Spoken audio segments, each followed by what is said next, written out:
Okay, सो अब हम पढ़ेंगे सोडियम आयन बैटरीज़ के बारे में। बेसिकली ये भी रिचार्जेबल बैटरीज़ होती हैं।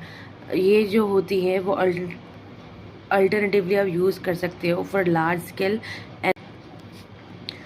तो अगर आपको लार्ज स्केल एनर्जी स्टोर करना है तो sodium ion batteries are the good option for you, है ना। ओके, अब नेक्स्ट थिंग इज़ ये सेफ़ होते हैं, ये बहुत सेफ़ होती है ताकि क्योंकि ये 0 वोल्ट ट्रांसपोर्ट करती है। अब इसका सिग्निफिकेंस देख लेते हैं। ये हमारा डिपेंडेंस लिथियम और कोबाल्ट पर कम करती है, ठीक है। दूसरा, ये lower cost of raw material इसका होता है। Your cost of raw material will be low if you use sodium ion battery। कैसे? 30% लेस इसकी कॉस्टिंग आती है as compared to lithium ion battery से। तो ये नेशनल एनर्जी सिक्योरिटी का पार्ट बन सकती है ना। दूसरा है, ये सुपीरियर परफॉर्मेंस देती है in cold weather and better thermal stability. Lithium हमको पता है कि भाई आग वाग लगने की दिक्कत हो सकती है, लेकिन सोडियम में ये सब नहीं होता।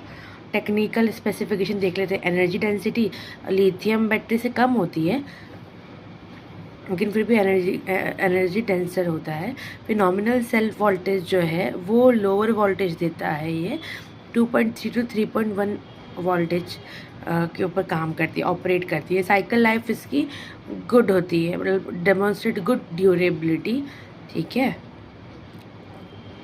और ऑपरेटिंग टेम्परेचर तो ये बेटर परफॉर्म करती है। और टेम्परेचर लो टेम्परेचर में रिटेन कर सकते हैं हम इसको।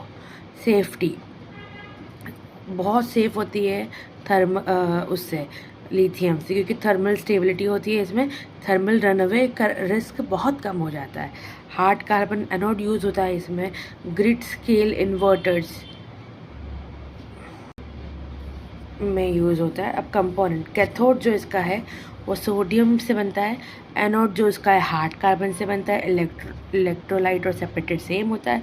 चैलेंजेस देख लेते हैं। इसकी लोअर एनर्जी डेंसिटी होती है when we compare it with lithium ion batteries, है ना। और ये बहुत हैवी और बल्की होती है, मतलब इसको इट इज़ नॉट मोबाइल, है ना। You can not transport it from one place to another. Then second one is, इसके लार्ज साइज़ की वजह से ये बहुत ज़्यादा स्ट्रेस डालती है इलेक्ट्रोड मटेरियल के ऊपर। उसकी वजह से जो इलेक्ट्रोड मटेरियल जो है उसकी लाइफ बहुत छोटी हो जाती है। थैंक